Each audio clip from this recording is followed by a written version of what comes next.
Anytime that you switch platforms, it's going to be a huge struggle, but I think, especially for us, this time was very difficult.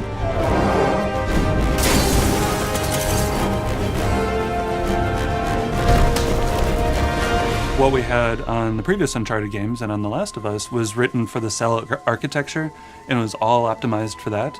But the PlayStation 4 just does things differently. The whole studio, like tools, everything, it's a massive challenge to push content that now needs to fill like 8 gigs versus the 256 or 512 megs that were on the PS3. You have all this memory, you have all this new processing power, so I knew that there would be a step up. I think I was surprised, and I think a lot of people in the studio were surprised by just how big that leap was going to be. First kind of starting, we asked the question of PlayStation 4, what can we do? And for me, there were always new things that there were still left to put in the game, like how do you put a vehicle in Uncharted and still make it Uncharted? Well, this was really a great idea, Nate. Do you want to try? Oh, you're doing just fine. It's been a challenge because we really wanted to feel like the interaction is causing things to happen. So whenever it's driving over dusty terrain, there's a lot of dust kick up. And then say you go into a muddy section, the effects are going to communicate that too. If the tires spin out, then they're going to kick up a lot of mud and the vehicle's going to get muddy. And we just want to have that connection between this vehicle that you're controlling and the environment that you're in. Can we do the convoy sequence from Uncharted 2 and 3, but now I'm in control of that vehicle at the same time? And driving through a dense urban city, driving quickly, is quite a challenge because you're looking at all that geometry and all that complexity just flying by you, but you can't halfway do it because you'll know. So we have to spend so much time thinking about the people that are populating the scene, the signs in the scene, the vegetation in the scene, and even though that stuff's flying by, it's got to be convincing. We're trying to make the gameplay experience more rich by basically giving the player more choices. So we've added our rope mechanics, so that's not just a gimmick, like that's fully integrated into just about all of our gameplay encounters. Obviously the rope has a huge effect on combat, so we've got melee moves that come out of rope, using the rope to traverse the space to get an advantage, either in open combat or in stealth. One thing I really appreciated that like Bruce kind of brought around from the beginning was, let's explore the meat and potatoes of this game again. Let's get back to just like what is the core gameplay of this. We know we're gonna get the set pieces. We know we're gonna have these big things and we're gonna push that as well. But get back into our gut of like, what is Uncharted? What is the traversal gunplay? What we wanted to do with the combat is really push the things that are unique to Drake, the things that are unique to him as a character. And one of the main things that Drake can do is just he has this amazing ability to traverse through the environment. The climbing system in Uncharted 4 has been completely overhauled. We've come up with a system that gives just an unprecedented amount of fine control over Drake as he climbs. You have full analog control over both of his hands to put his hand exactly on the rock, on the handhold where you want it to be, and fluidly go from one climb to another.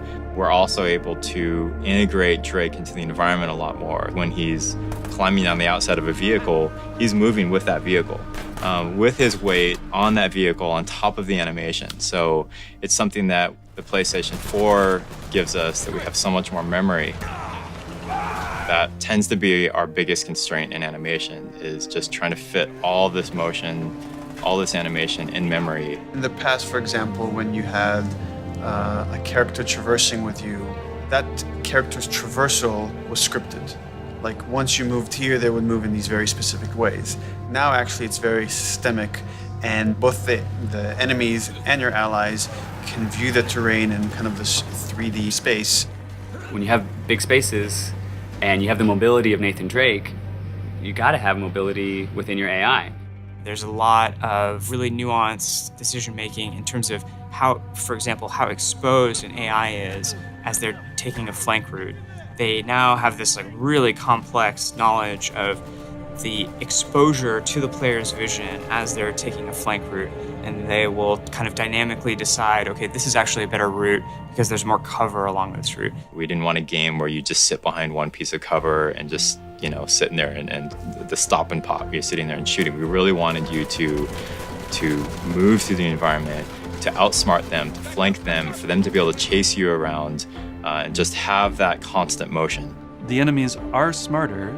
We've taken a lot of the stealth elements from The Last of Us and brought those in, so the player has more choices in combat.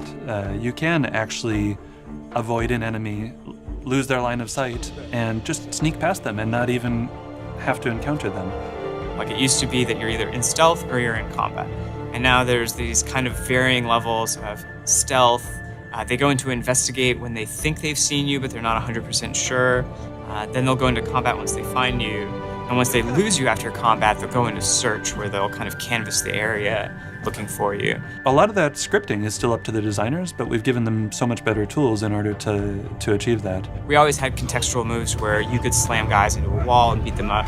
Enemies are able to do that to you as well. You'll have moves and kind of fight situations where two enemies are attacking you at once, and it's not in like a scripted way. It can happen kind of in any combat encounter. There's a lot of new tools in the player's disposal, but what's cool is that they're kind of added in this way that's elegant enough to not, explode the game with HUD and all these like crazy options that are difficult to learn. It's very much that same kind of seamless, very smooth Uncharted experience where we get a lot of gameplay from relatively few mechanics. And having really gorgeous animations that feels very rooted and grounded, but at the same time gives you the responsiveness. You're gonna get to play this.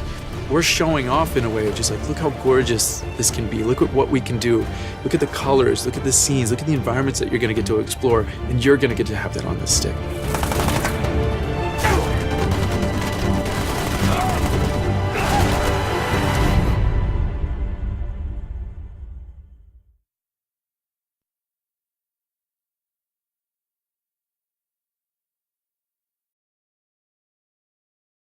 PS4 for the players.